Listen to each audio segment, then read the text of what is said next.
आज आपण पोटभरणीचा पौष्टिक असा पदार्थ बघणार आहोत, जो आपण सकाळी नाश्त्यामध्ये देखील खाऊ शकतो, दुपारी जेवणामध्ये देखील खाऊ शकतो व रात्री देखील खाऊ शकतो. त्याचप्रमाणे मुलांना डब्यामध्ये देखील देऊ शकतो. मुले फार आवडीने खातात व त्याचप्रमाणे प्रवासामध्ये नेला तर 2-3 दिवस सहज टिकतो. तर मेथीचे पौष्टिक असे पराठे कसे बनवायचे ते आज आपण बघणार आहोत. साठी बारीक पानाची मेथी वापरायची. ती चवीला कडसर कमी असते. ही मेथी छान स्वच्छ धुवून बारीक कापून घेतली. त्याचप्रमाणे आलं, हिरवी मिरची व लसणाची ओबडधोबड अशी पेस्ट बनवून घेतली. आता एका परातीमध्ये कापलेली पूर्ण मेथी काढून घ्यायची.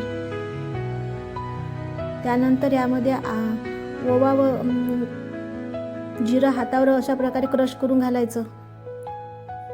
त्यानंतर यामध्ये लाल तिखट घालायचं. त्यानंतर यामध्ये हळद घालायची. थोडासा काळा मसाला घालायचा.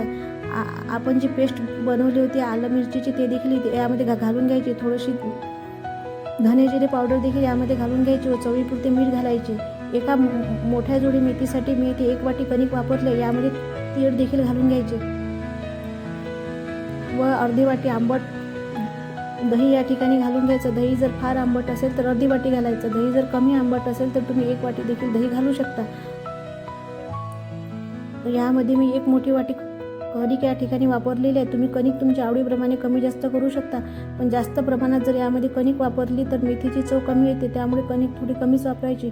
आधी हे सर्व हाताने एकजीव करून घ्यायचे व सर्व मिश्रण मिक्स झाल्यानंतर थोडं पाणी घालून हाताने असा कणकीला जसा आपण गोळा मळतो त्याप्रमाणे मळून घ्यायचा. गोळा मळताना तेल वगैरे घालण्याची काही गरज नसते. आपली कणिक पूर्ण मळून झाल्यानंतर याला 15 मिनिटे असं झाकून ठेवायचं. त्यामुळे कणिक छान मुरते व आपले पराठे छान होतात.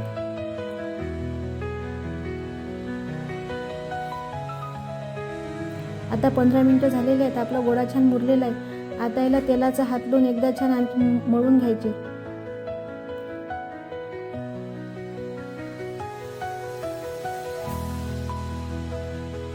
गोळा छान मळल्यानंतर आता आपण याचे पराठे लाटून घेऊ.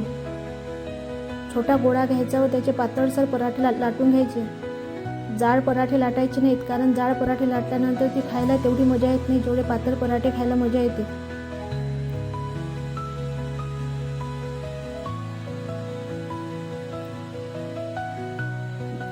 एवढा पातळ पराठा मी इथे लाटून घेतलाय. त्यानंतर तव्यावर दोन्ही बाजूनी तो शेकून घ्यायचा. अशा प्रकारे पराठ्याच्या दोन्ही बाजूनी तेल सोडायचे व दोन्ही बाजूनी पराठा छान खरपूस असा भाजून घ्यायचा.